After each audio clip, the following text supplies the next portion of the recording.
Everyone. Nice to have you back again for part 2 of our webinar series on Duchenne and the brain. So in our first session, we explored how Duchenne can affect the brain and some of the neurological and developmental differences that may be experienced. And then tonight, we're continuing that conversation. We're focusing on behaviour and looking at why certain behaviours occur, how they can be connected to the brain changes in Duchenne, but most importantly, how families, educators and clinicians can better understand and support our boys and girls, very rare girls, living with Duchenne.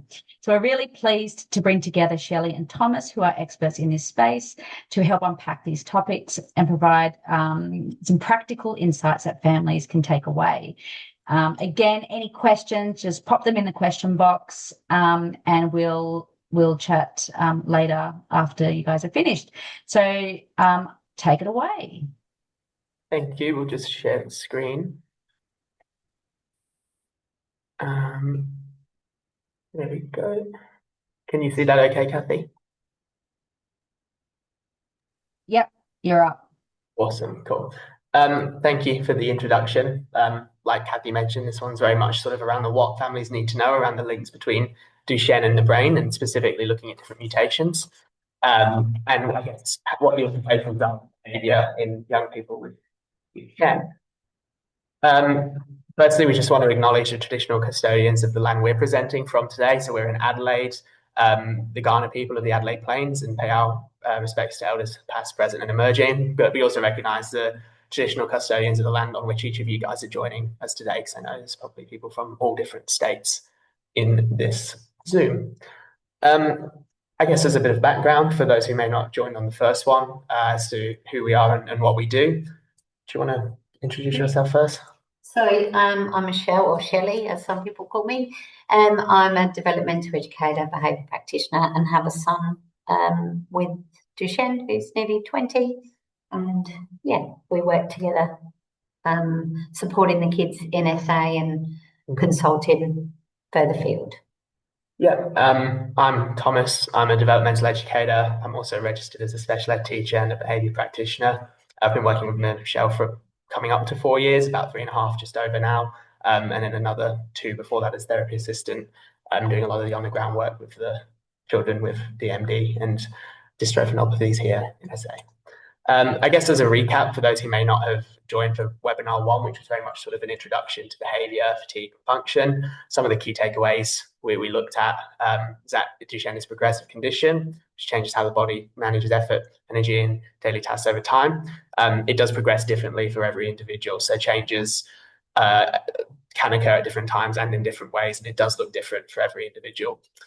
We looked at fear and how that increases as abilities begin to change, with worries about falling, keeping up, losing independence, and how they often show up as behaviours and what those behaviours look like. So avoidance, rigidity, all those big emotional reactions. We spent a bit of time on fatigue, so looking at not just physical fatigue, but cognition, cognitive fatigue, as well as sleep disruption and the impacts that has. We explored the window of tolerance and how, as demands increase, it does become easier for these individuals to move out of that window. And then we see those behaviours like refusal or big emotional reactions really start to increase. And then we define those behaviours as communication, and not simply just being difficult or choosing to act a certain way, but it's a communication about a need not being met, a fatigue level of fear or anxiety, or just a wider indicator of reduced capacity. Today, I guess in short, we'll sort of move between these a bit, but sorry, did you want to say anything? No. No. We're going to look at the role of dystrophin in the brain and explore how it's expressed throughout the body, not just in the muscles, and not just in the physical presentation. We'll look at mutations and location and what this actually means. And then we'll do a bit of a deep dive into neurodevelopmental features and DMD, looking at a few different studies. But I guess, not just looking at the data, but the implications for families and, individuals. I guess we're fortunate that we have a number of boys and rare girls on our caseload, and so we kind of look at what we do and what we see, and then we're able to kind of place that with some of the latest papers that come through, and and work out. I guess it's sharing with you what we see against what the researchers say. Yeah, and that will kind of leads into understanding that presentation and what, the differences in the research actually do look like in the day-to-day context. And specifically, again, linking that back to fear and uncertainty and regulation and how that sort of manifests in increasing behaviours. And this, I guess, is all that sort of precursor to the third webinar in the series, which is really that, well, what can you do as a team to respond to meet needs, things like that. So some key takeaways and facts from this one, it's looking beyond the physical. So recognizing that Duchenne is often understood as a condition that affects muscles as it does, but we know the research now and we know it shows there's impacts on the brain. And there's differences in those impacts, and they can influence learning, emotions, and behavior. And if we're able to recognize that, we can better understand Duchenne and better understand the behaviors that we see. And better support them. And if we can understand those impacts that Duchenne does have, we can help families, we can help schools, support teams in responding in ways that improve quality of life. And I think consistently what we're seeing, not just what we see, but also in the research, is that when you understand those needs that go beyond the physical needs, we do see an increase in quality of life, and we do see, increased success into adulthood and more meaningful engagement. So I think it's a really important area. So, excuse me, just as a reminder of mutations in Duchenne, we've looked at this a bit last time. Can we go back and just recap, but like verbally around, so we're talking about the dystrophin gene, 1 to 79. We've got 79 exons within the dystrophin gene. Yep. And that's what we're gonna. Yeah. So I guess, a diagnosis of Duchenne is as a result of a mutation somewhere along that gene, and what that mutation is can vary. There's lots of types of genetic variants. Given it is the largest gene in the body, there's a number of different mutations that can occur. We don't need to spend so long on defining the individual different types of them, but looking at the mutation site is really quite a key factor in what we're going to explore today. But just as a summary, large deletions of a portion of that gene are the most common, 60 to 70% of cases. So it could be a deletion of an exon, a group of exons. We also see large duplications, and then we see other smaller point mutations, so a change to a protein or other changes that we'll look at. So I guess we don't want to get caught up in the science too much, but a mutation in that dystrophin gene that results in a diagnosis of DMD is a mutation that disrupts what we call the reading frame. So the reading frame is how that gene of 1 to 79 exons will change. A disruption to a reading frame in that gene changes how genetic instructions are read. So if we're looking at the DMD gene, the letters in this visual will represent the 4 DNA bases. The body reads these bases in groups of 3, which are called codons, and that builds a dystrophin protein around the body. So you can imagine it as the sentence, the cat ate the rat. So those are the codons, with each 3-letter word representing 1. If you've got a mutation that is what we call in frame, the mutation might remove full 3 letters, like a whole word like cat. It's removed something, but the sentence still is able to be read properly. It's shorter, but you can read it as the ate the rat. So the reading frame's intact. What this means in real life is that the body might produce a shorter form of dystrophin. So if you have a mutation that does disrupt dystrophin, but the reading frame's intact, you might see a diagnosis of Becker muscular dystrophy. If you have an out-of-frame mutation, so the mutation might remove just 1 letter, like the C in cat, and I guess in this instance, it's looking at maybe like a point mutation that changes just 1 letter of that DNA base. It creates a reading signal that basically says, stop at this point.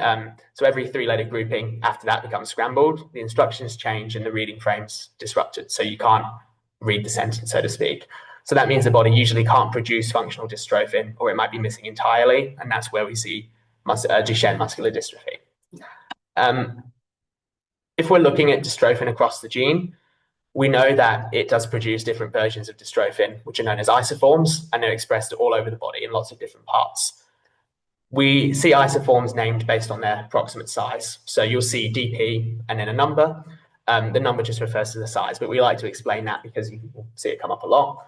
The largest form, which is DP427, is produced in the muscle, and there's 2 other versions of the same size, primarily in the brain, in the cortical neurons and the cerebellum. What we see those sort of primarily related to is motor function and movement, and that's expressed right at the start of the gene around exon 1. Happy? Yep. we know now that the gene does produce shorter dystrophin isoforms, and they begin further downstream in the gene. Just explain. So we've got 1 to 79. Yeah, so you've got exons 1 to 79. Right at the start is that DP427, which is the full length. You see that in cardiac muscles, brain, and related to motor function and movement, and the wider muscles. The further down the gene you go, so the closer to exon 79, you start to see where other shorter isoforms are beginning coding. So what we know now of those other forms, the isoforms, is that they're not just present in the muscles, but they're also present in, and when I say the muscles, I'm thinking more physical based, but we know they're in things like the eyes and the kidneys and the brain. So they are expressed in different tissues. The two most relevant and abundant in presence in the brain of isoforms are what we know as DP140 and 71. So DP140 starts encoding upstream of exon 45. And that's primarily within the hippocampus. So the hippocampus is very important for learning, short-term memory, information processing. It's like oh God, yeah. I was going to say. No, I know what you're going to say. So then the other most abundant one in the brain is 71, which is encoded upstream of exon 63.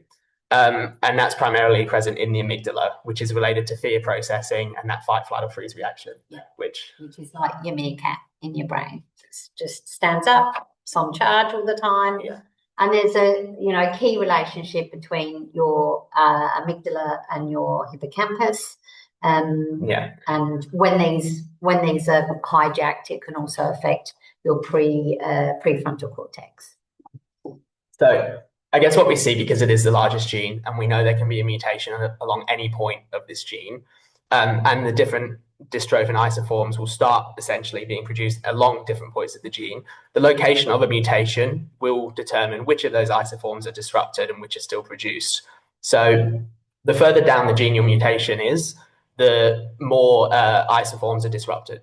So if you have a mutation all the way down at exon 70, anything that's encoded upstream of that, so the DP260, DP140, DP71, they're all going to be disrupted.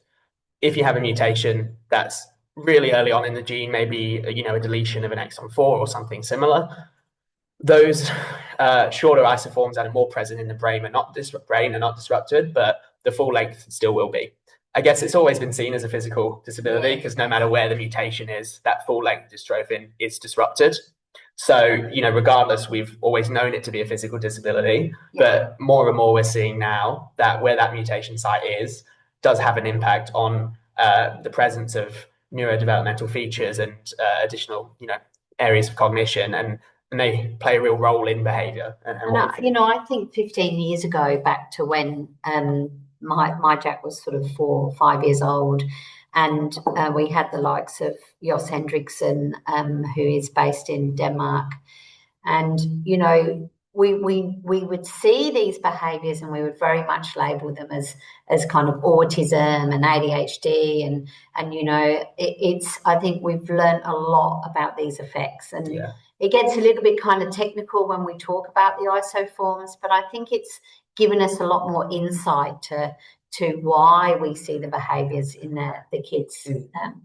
And it does, for us, we don't want to get caught up in mutations, but it has given us a lot of information where we would always ask where your mutation is, so that we get a bit of a gauge on where and what the behaviours we might see. And I think it's really important to consider, we do still see, and we will talk about comorbidity with other diagnoses, and that is not to say those diagnoses are not valid, but often they are seen more and more in the research as being related to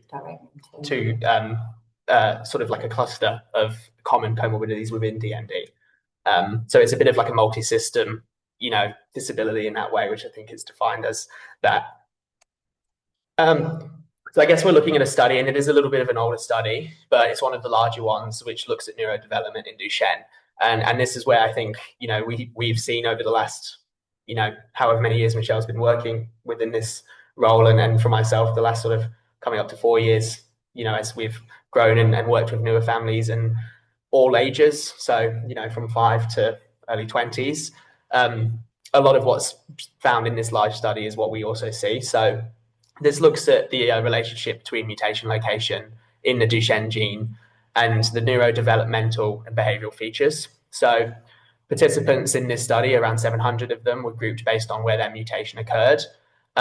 So they were able to explore how disruption of different dystrophin isoforms may influence presentation, and then from our ends, what behaviours were present. So they examined two areas. So neurodevelopmental features, those are more of those sort of tangible things like difficulties with inattention, speech and language delays, global intellectual differences, things like that. And then behavioural and emotional features, so presence of anxiety, emotional dysregulation, obsessive behaviours, those sort of more, I guess, less tangible features you may see. So to examine how the disruption of the isoforms may influence those neurodevelopmental and behavioural presentations, participants were grouped based on where the mutation occurred. So of the three groupings, there was about 202 participants where their mutation was upstream of exon 30, so from exon 1 to 30, so earlier in that gene of 79. For those in that group, primarily the disruption was to that long form isoform, the DP427. The second group was those with mutations between exons 31 and 62. It was 471 participants, and they had that additional disruption of the DP140, which is very present in the hippocampus. And then mutations from 63 onwards, so towards exons 79, there was 27 participants, and they would have had a disruption to all of those previously mentioned isoforms, as well as that DP71. Now, that DP71 is primarily present in the amygdala, and it's also the most abundant brain isoform in Duchenne.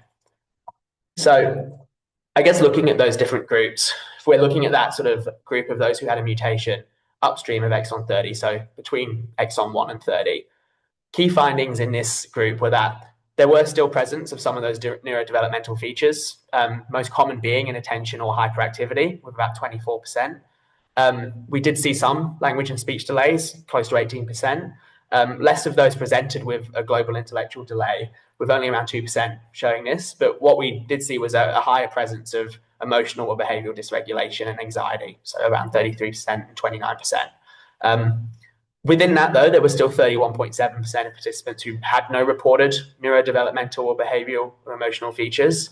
And I think we were talking about this earlier, but I think that any child that's living with a condition that is progressive or, starts to even really around that plateau stage, we are going to start to see behavioural and emotional, I guess, disturbances in these kids because they're living with something that, is different and they're trying to work out what's going on. Yeah. So I guess, a key takeaway here is that some of those more significant, what we'd say see as called neurodevelopmental delays. So, more of those explicit difficulties with inattentional hyperactivity or a specific speech and language delay, potential learning disorders, things such as those were less common overall. But commonly, we're still seeing those heightened emotional features, heightened anxiety, difficulties with dysregulation, and presence of some of those obsessive behaviors. So I guess if what we're looking at, what's the implication? What does that look like?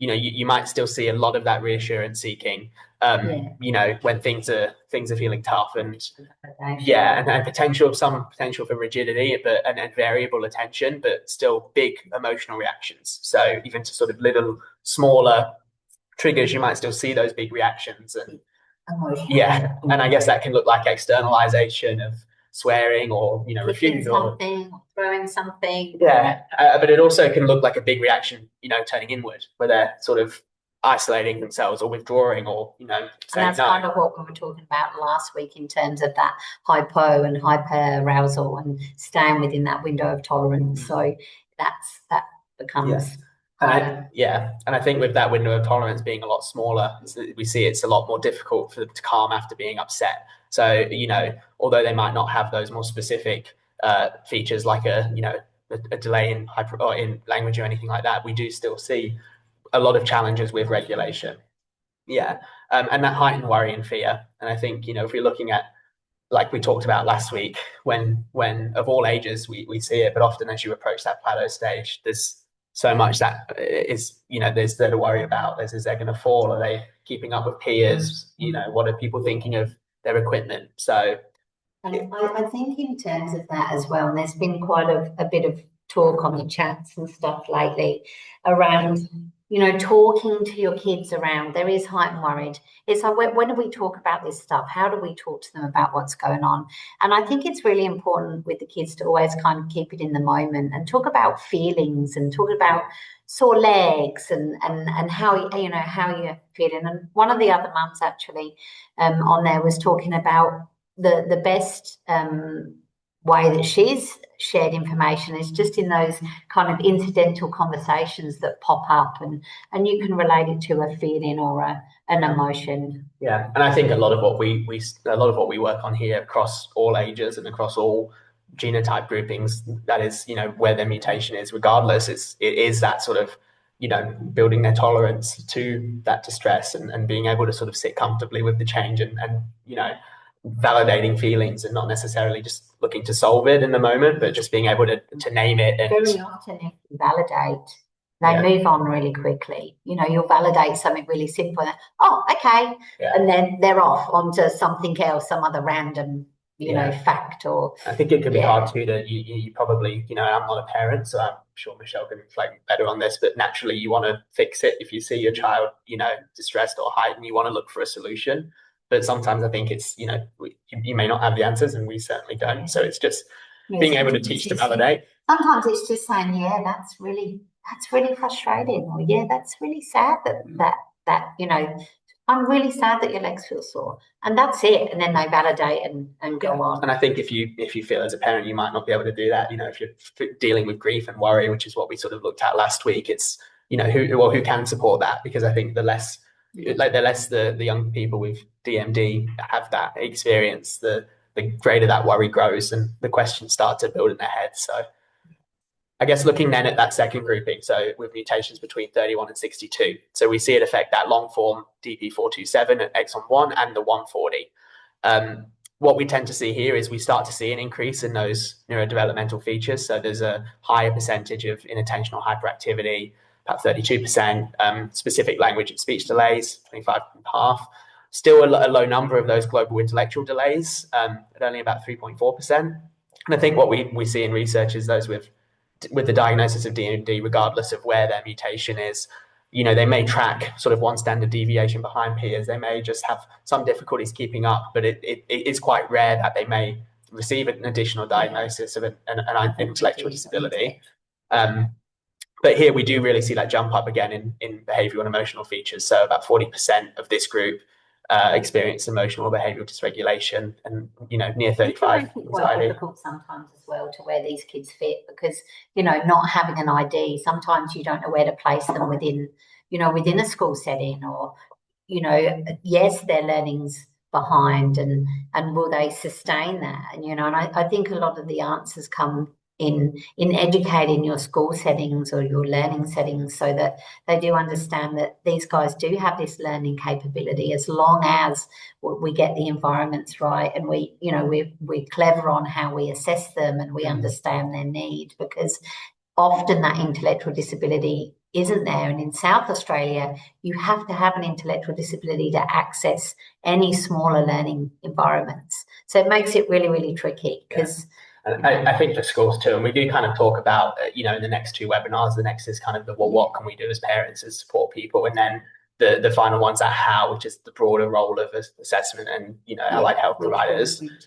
But I do want to mention, I think here, for schools, I do think it's important that they do keep data and they do track, what are their outcomes in assignments and learning, what are their, what are they producing, and not just to sort of get a profile of where they're at against an age group, but just to sort of see, what does learning and success look like for them as they go through primary school, and being able to sort of have that present if you're looking at where the best fit is in an education setting. And that's not to say it's specific to special education. It might just be identifying what kind of learning does suit them best. So I think in summary, you see that presence of neurodevelopmental features begin to increase alongside, again, increased difficulties with those emotional or behavioural features.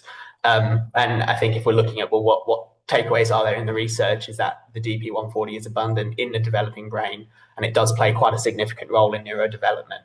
And if you have one of those mutations that does disrupt that, you might see some of those more tangible challenges, or that might lead to a diagnosis of ADHD or a speech and language delay. I think I can remember having Jack's hearing tested again and again and again, because it would just look like he was ignoring me. I'd be like, Jack, Jack, Jack, Jack, Jack, and he just would not process or like, oh, she's talking to me, And so I've got to say as well, my son, he's got a deletion of 18 to 44, and this is him on a page, 100%.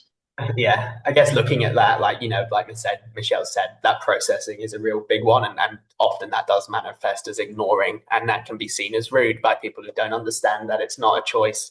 They're not choosing to ignore, or maybe potentially you've tried to teach them something and they've made the same mistake over and over again, and it just takes a lot longer for them to process and learn. And sometimes you have to watch them make a mistake over and over again.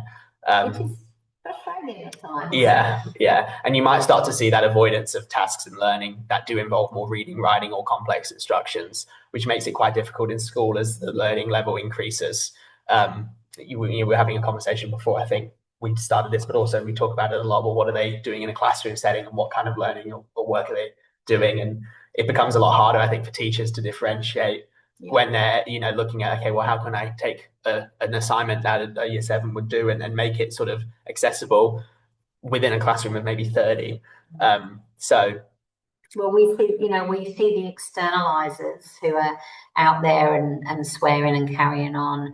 They get the attention, but those that go into hypo and withdraw, often they get left because they're quiet and they're not disruptive in the classroom. So, it becomes tricky. And this is why, again, and we'll go into the next few webinars, but talking about why it's important to assess and why it's important for us to get a really good understanding of where the kids are at.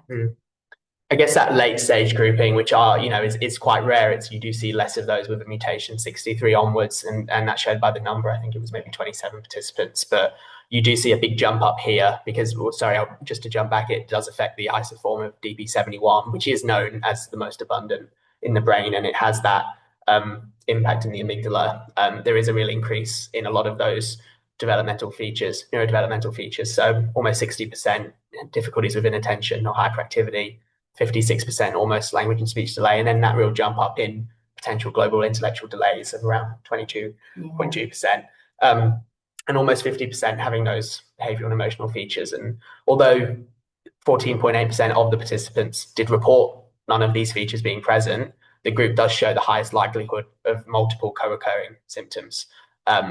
So I guess the takeaway from that in the way of research is that those mutations that disrupt the production of DP71, which is the most abundant isoform in the brain, may require more of those explicit supports, or you may see an increase in comorbidity, which we'll come into in a second. And I think probably from my experience over the last sort of 10 years, I've probably worked with a handful of boys that have been non-verbal in that, or had really delayed speech and language. So there's not many boys that I probably 4 or 5 that I've known or worked with that have had almost no speech at all. So but very rare, and like I say, only a couple of children that have been up in those later mutations. Yeah, I think what we tend to see in those later mutations, when you sort of look at the compounding difficulties of the complex, I guess, interplay of these neurodevelopmental features, dysregulation, often there's that really heightened display of behaviour. Those are the ones who maybe need the highest level of support, or they might have the most significant difficulty with sustaining attention. And like Michelle's mentioned, some really significant delays in expressive language, potentially being on speaking, but even without that, just more not direct. Being able to stay on task, but I think the directness as well as they get into those. So I guess what we see is a mutation gradient. So the further downstream, so closer to exon 79, the mutation, the greater number of those brain expressed dystrophin isoforms are disrupted. And we see a more pronounced or increased risk of difficulties in attention, vulnerability, language vulnerability, potential global intellectual delays, and multiple sort of co-occurring symptoms. But it is, I guess, important to consider that the outcomes aren't fixed. So 27% of individuals in the study had no reported neurodevelopmental or behavioural symptoms or features, I should say, and even with the distal mutation group, so those later on, some of those children still had no reported difficulties. But I guess the commonality that we are seeing across all groups and what we're seeing sort of on the ground is that certain features are remaining common, and that's that dysregulation, anxiety, and rigidity. I mean, I think what we do is like the name of our business says, it's behavioural and therapeutic. So often the people that contact us are people that have got children that are struggling behaviourally. So, there are clusters of kids that we don't work with that, don't have so many difficulties. But when we talk because most of the kids that we see or we work with have had some kind of, I guess, behavioural difficulty as they've, more so as they've hit kind of kindy and school. We often don't see kids pre that time. No. And I think behavioural difficulties will look different as well. It's not just, naturally your brain probably jumps to those externalizers, but it can be the internalizers, and potentially as they get older as well, and they're, physically things have changed. We still work with those who are withdrawn or at home, or they're not really finding anything meaningful, or, looking at supporting them to find pathways that kind of extend beyond the mainstream high school, uni work, because, behavior can be that more internalization. And I think that's especially common in those older individuals. So another sort of, the Big Ten. So another, a more recent sort of a systematic overview of brain-related comorbidity in DMD, because it is common, and we do see in Duchenne often additional diagnoses, or even prior to that, just challenges. There's 10 common areas of what is called dysfunction, but what we see is, I guess, this is across 4 different domains. So there's that neurocognitive domain, the academic domain, the emotional domain, and then the neuropsychiatric domain. So I guess working through these one by one, that neurocognition and neurocognitive domain, often a common area of difficulty is executive functioning, working memory, and sort of intellectual functions. And again, I think we've kind of covered, we may not see a diagnosis of an ID, but they may just have those difficulties keeping up with peers. And I think as well, if we go back to the amygdala, we've got the amygdala that's heightened. We've got this hippocampus that's really struggling. It's like a hippo. It's slow. It doesn't want to process emotion and information. We've got this meerkat behind it, kind of kicking it along, trying to get it working. And when this happens in the brain, this ability to be able to access this prefrontal cortex becomes really difficult. And so that processing, that remembering. On top of that, we've got all the fatigue that we talked about in the last sessions around, we know that when we're exhausted and we've got fatigue, that also affects our cognition. So, this kind of neuro, yes, it's within the mutation, but it's also within that kind of fatigue and that ability to stay in that the zone of proximal learning and not proximal learning. And then being able to actually function your brain to then be working at a reasonable pace within a school environment becomes very difficult. I think then it sort of has that overlap with academics and reading and arithmetic, and it is common to see specific diagnosed learning disabilities, and it's not necessarily something that only happens once the fatigue starts or they pass plateau, but it can be present commonly in all individuals with DMD, but I think especially, as Michelle's mentioned, when there's that real difficulty in regulating emotions and processing information, it does have that impact then on reading and arithmetic. And both are areas which I think, as we look at schooling and you go through it, the demands in both just increase and makes it really difficult to find meaning in schooling when these aren't areas where there might not be strengths. I think those emotional domains then, anxiety we've seen is a very common feature. And even in those who have a mutation, a proximal mutation, so earlier in the gene, with that presence of anxiety still there. And I guess if you're looking at it in the context of this being a progressive disability, losing something, it makes sense when you consider that. And then that. I always think with the kids as well, they're the kind of kids that you give 2 and 2 and they put them together and they come up with 22 instead of 4. so they've got all these processing difficulties going on, and then they hear snippets of conversations or something on the news, or and before you know it, they've got this little scrambled kind of anxious, I'm not sure what's going on in their minds. And we see this early on in these kids, kind of regardless of mutation, that sometimes I think it sits with that kind of anxiety of, well, what is going on? What's happening to me? I am a bit different. So yeah, I think it's interesting sometimes watching their processing around, sometimes they talk about things and I think, yep, Jack may have heard something on the news and I think, yep, you've completely misheard that.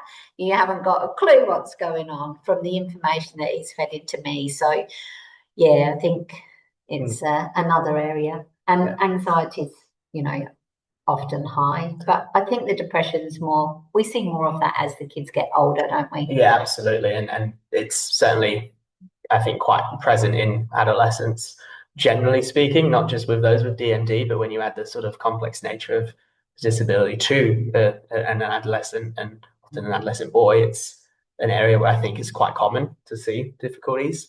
I guess working in this sort of emotional domain is an area that I think takes quite a nuanced approach. And I guess when we look in that fourth webinar, not just sort of the on-the-ground strategies in webinar 3, but what a team around an individual with DMD can look like, and not looking just at those sort of traditional avenues of a clinical psychologist and sitting in an office and doing sort of talk therapy. Because if we're seeing those difficulties with expressive language or information processing, that often doesn't work, and it can lead to further withdrawal. So you have to get creative. We do find some good psychologists that will work outside of a clinical setting, but I think that they spend so much time in clinical settings within hospitals.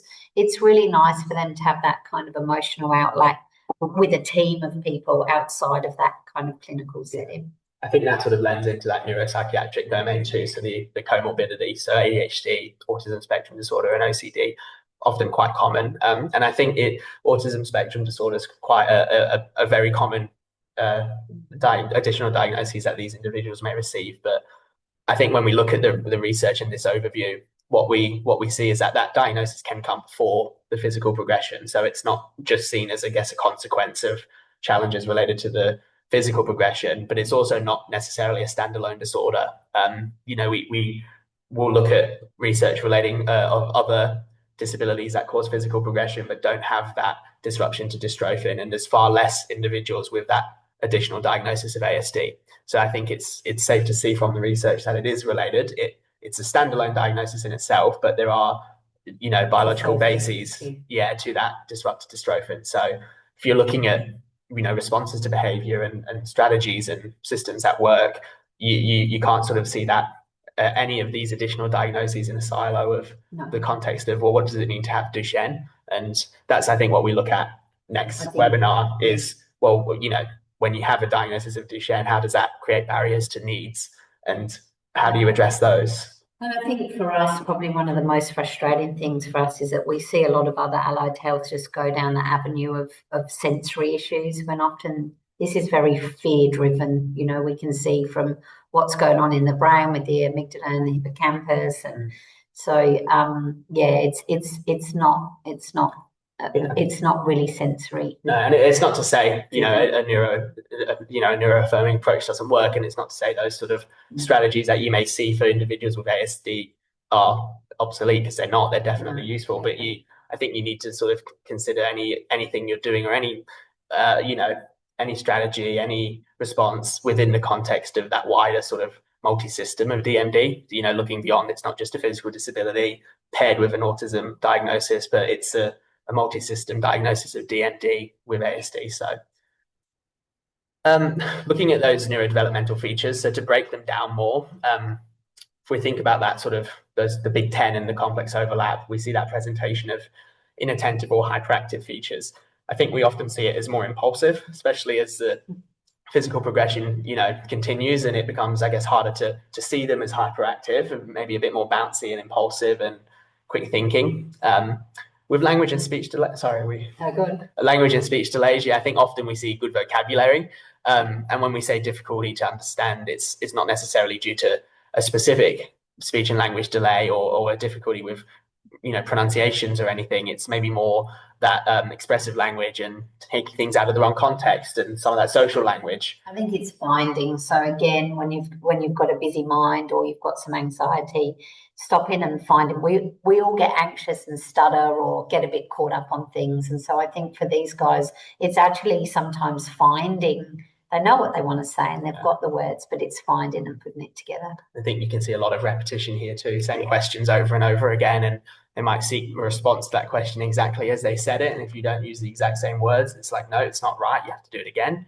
I think reciprocal communication can be a bit of a challenge, and we tend to see that as an area that does need addressing. And, when we're looking at social groups or making friends, if they, are struggling with that skill set and it's not scaffolded or supported, it can be difficult. They might be seen as being rude or controlling or bossy to other kids, or, making comments that will upset someone in an attempt to make a joke. So I think it's really important to understand the sort of profile of their communication skill set. We were out on Saturday at a birthday party, and there was a group of neurodiverse kids around a table, and we ended up leaving a little bit earlier. And my Jack said to me, I didn't get to talk to everyone. I didn't get to talk to those people on the other table. And he wouldn't go over by himself. He was certainly looking to either myself or my husband to take him over to the table and talk, which was a bit tricky for me because there was other people in the room that I was also talking to. And then as we left, I could see how much he was kicking himself, that he really wanted to go to that table and have those conversations. And as I came out, I thought, damn, I wish we'd taken a support worker, because the support worker could have given him the attention that he needed at that table. And I felt really bad for him, because I thought he, in his mindset, he was really like, I really want to go and talk, but I just can't do it without someone. And he just kind of hung off of my husband for most of the night. I think that lends too, especially as support staff start to get introduced. It's just viewing it as, again, it's not a loss of independence, but I think there's a lot of opportunities to build on more. And if I can tell a story about Jack, I know, with his phone, and he has a phone now, and we spent a lot of time with one of the groups we ran. There was another individual who didn't have DMD, but another physical disability, and working on building that, establishing that friendship. And we worked with Jack on getting on the phone and giving them a call and asking to see a movie. And, the build up to that, it was, let's take it away from mum and let's work with the support staff and think about, okay, well, what movies do you want to see? Let's get on the phone. What do you want to ask them? Maybe you tell them what you want to watch, and then you can ask them what they want to watch. And it was, a bit of work, but I think it was sort of viewing it as, okay, well, we've got support people now. We can use them to increase that independence. It's increase that autonomy, and, actually engage with some reciprocal communication with someone else. It's not a loss. It's not that he can't do it himself. It's that he can do it with support. I think as parents, we try and be two people, but unfortunately we can't be two people all the time. I've only got Jack, but for you, there's other siblings in the family. And, so I think that it is good to sustain those relationships early on, I think, with support staff. Yeah. Where possible. I guess looking then at global intellectual delay, we often see it sort of more pronounced in executive functioning or executive dysfunction. So working on short-term memory is an area that's really difficult, but long-term memory can be fantastic. I think, I don't know if I mentioned it last time, but before even knowing what Duchenne was, and when I was just going into uni, I worked in an OSH, and I was there for 6 months, and there was a young reception with Duchenne. I didn't know he had DMD. And then when I started doing placement, I remembered his name, and I said, I know of this person. And when I met him through placement here, he remembered a very specific moment between myself and another peer and him, and I had no idea it even happened. So I think long-term memory can be really, really good, especially when it's something of interest. But shouldn't be mistaken for short-term memory, no. Which is remembering the task and applying yourself to it, which can be very difficult. Yeah, a lot of that predicting and planning, and some self-direction and decision-making is an area that's difficulty, and staying on task, attention. I think we've talked a lot about processing, but rigidity and inability to generalize, especially as things sort of, they feel like they're losing that sense of control, and they really seek to gain it in a lot of other areas. These kids should be quality control. That's what they should be, because they're just like, nope, that doesn't go like that. No, that shouldn't be, that's not right. Yeah. You need to put that back where it was. and they're always bossing the other kids about. If the other kids don't do something right, they're on them, so they're brilliant at quality control. And I think too, we do tend to see that, and it can kind of escalate towards a bit of almost like an obsession over collecting, or an ability to get rid of things. I think soft toys on the bed or in the bedroom or all over the house. And that's, I guess, when we get to that next webinar, we'll look at, well, how do you reward and how do you use these things that are meaningful to them, but not sort of buy into that development of more obsessions or compulsions. Because it's certainly something that's you can get use out of using those interests and things, but with a nuanced approach. So, and then the increased chance of learning disabilities. You may see things such as dyslexia or dysgraphia, dyscalculia. Schools will probably be picking that before you may, because they'll be the ones seeing the work. But these differences are not experienced by every individual, but they do occur more frequently in Duchenne than the general population. Some of those more behavioural and emotional features we'll often categorise as aggression, but it's more likely to present as oppositional or defiant. Maybe arguing, inflexible thinking, some of that difficulty with controlling their emotions, or waiting for something, or being able to delay that feeling of gratification. Cheating in a game just so that they can win. Or telling you you're terrible at a game and they're way better than you. I think it's one I get maybe every single day. But I think they're seeking that feeling of success when things are getting harder. It's fair to say that that will come out that way.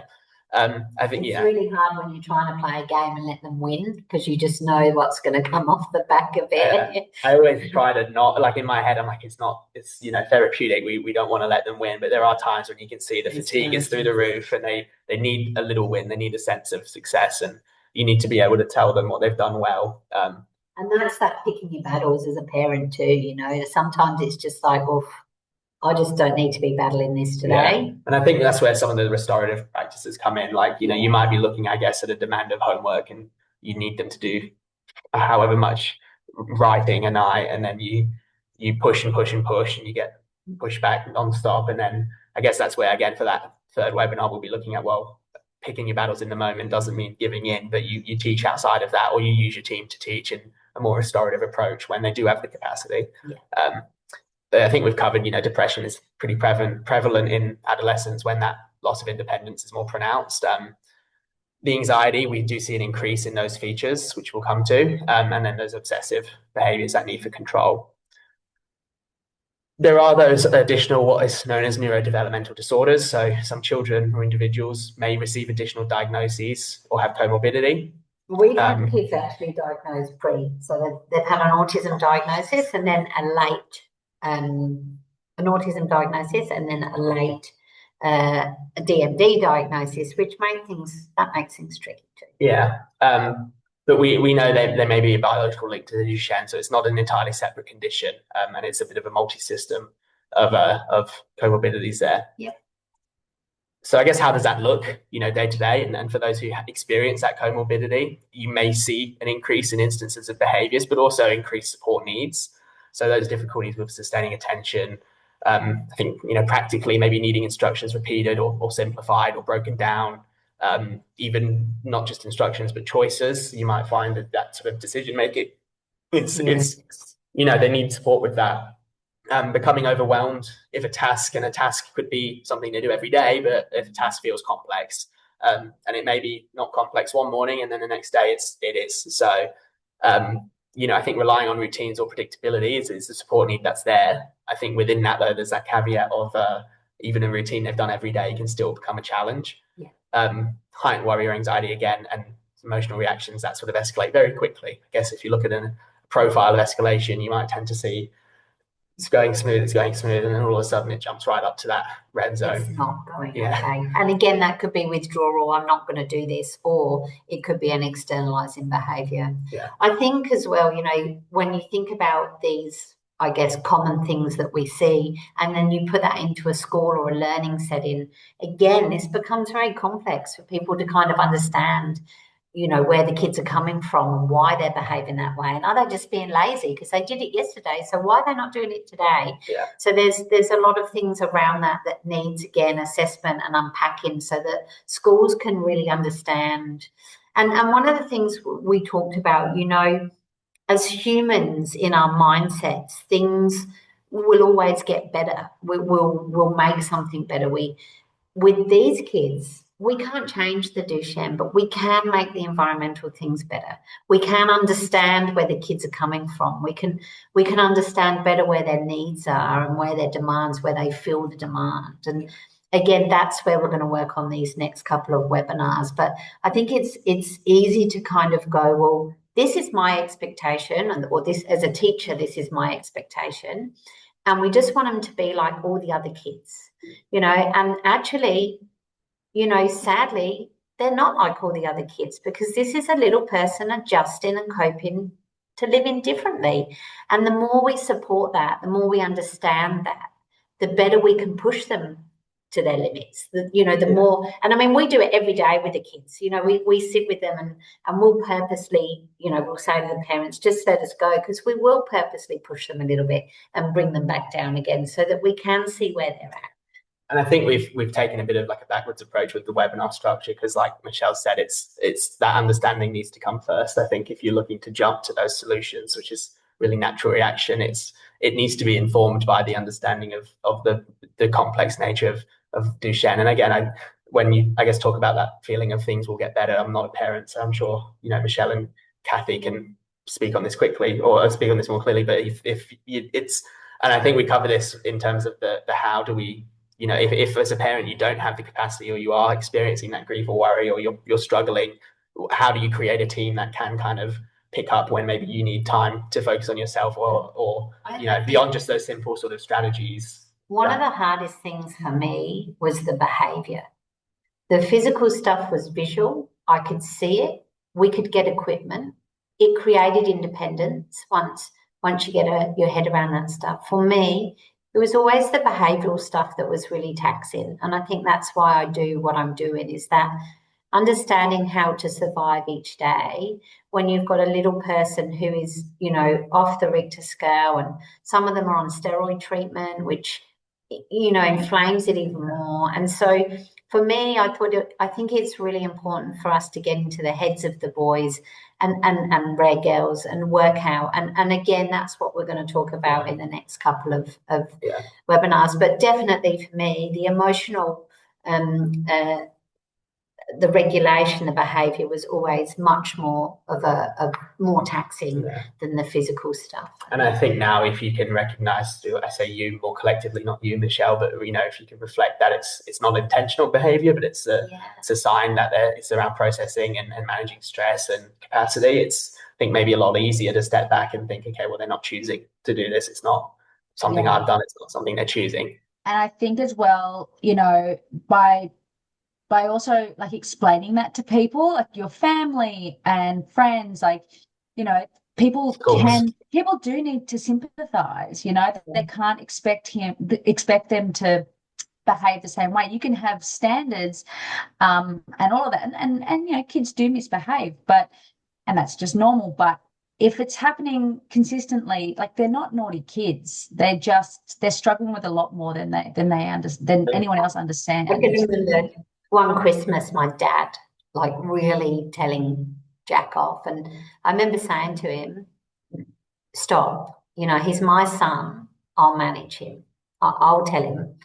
And about a year or so ago, my dad said to me, I understand now why you've been the way that you are with Jack. And I'm very proud of the way that you've managed things with him, because for a long time I watched my family say, you know, why are you going to let him get away with that? And why aren't you doing this? And why aren't you yelling at him? And we yelled for many years, and it did nothing other than escalate all of our behaviours. It does nothing. Yeah. We had to learn. We had to learn about behaviour, and we had to learn, and not just us, but we're lucky enough that other people have researched these areas, and we are learning a lot more. And I think when we look at, you know, it's not letting them get away with things. You do have boundaries and expectations, but how do you set that when you're trying to recognise that it's not a choice? That's where the team comes into it, and that's where I think it can be, I guess, great. People can feel grateful that they can have a multi-system team around them, because they can work with schools who might have a really sort of rigid understanding of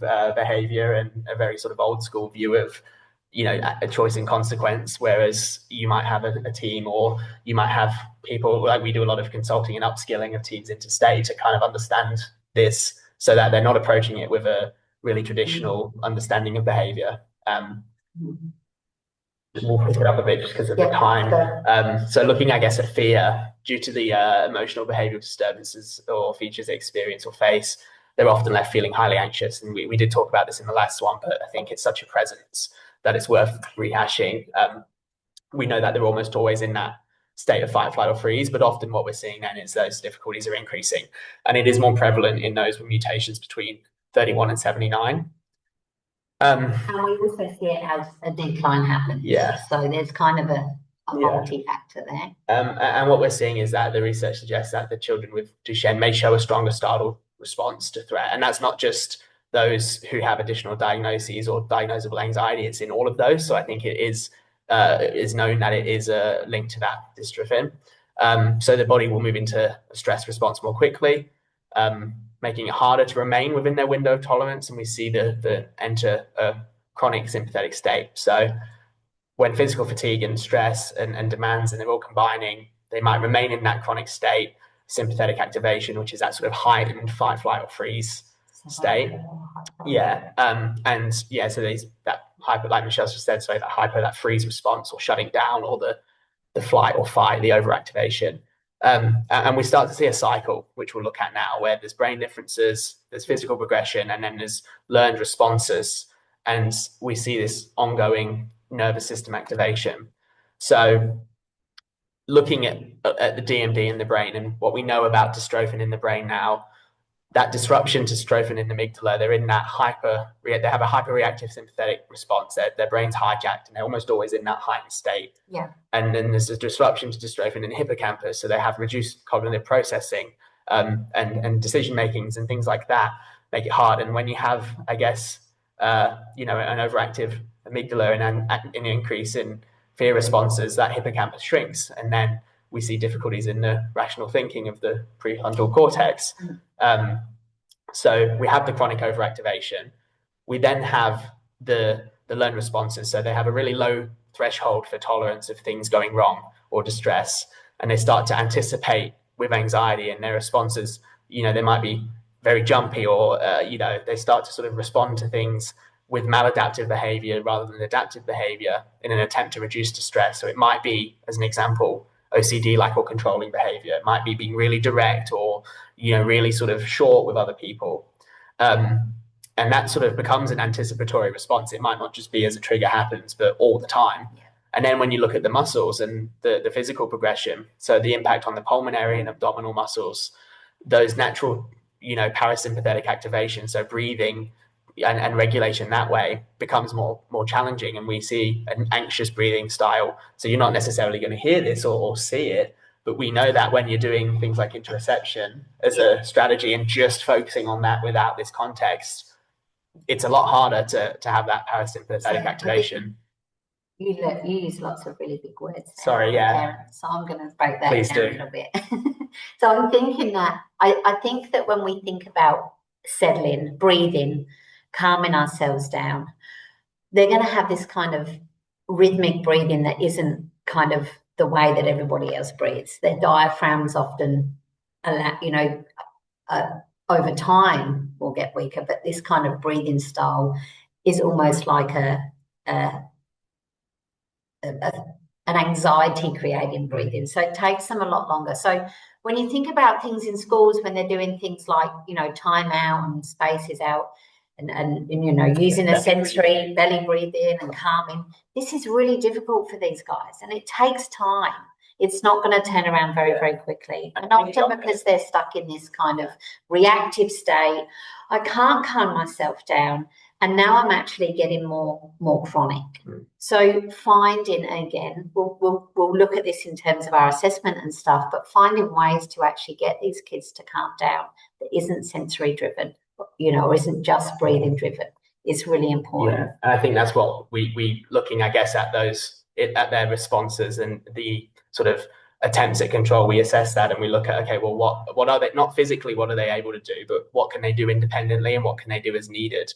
And that's across all domains. It's not just in the context of regulation, but then also I think looking at regulation, even extending beyond just breathing. But we see a lot of schools with this really strong focus on interoception and monitoring heart rate, and that's often, yeah. Yeah, if I can remember what it is, I know the term. Able to kind of feel, feeling hot and cold and feeling emotion. Your body signals, and so I've said it so many times now, I've just blanked on the definition. I don't know. Yeah. So yeah, it's just more of that kind of, and we see this even at a young age, and we'll cover this more again in our Maslow's hierarchy of need. But these kids often don't think about going for a poo or needing a wee, or how much water they've had, or how hot it is outside, or how cold it is outside, or so I think that this interoception is something that we also need to think about and build at a much younger age, because once they hit this more larger cycle of their sympathetic states, and then trying to activate their parasympathetic to calm down becomes very tricky. So, and again, we'll cover more of that. And I think it's really big to focus on co-regulation here too. Like they often need that relationship with someone who can and work on them. But I think that's where we look at, well, how do you get to that going forward? Co-regulation and co-sleeping is very common with these kids. So anyone who's... A lot of mums will probably be the co-regulator there too. Yeah.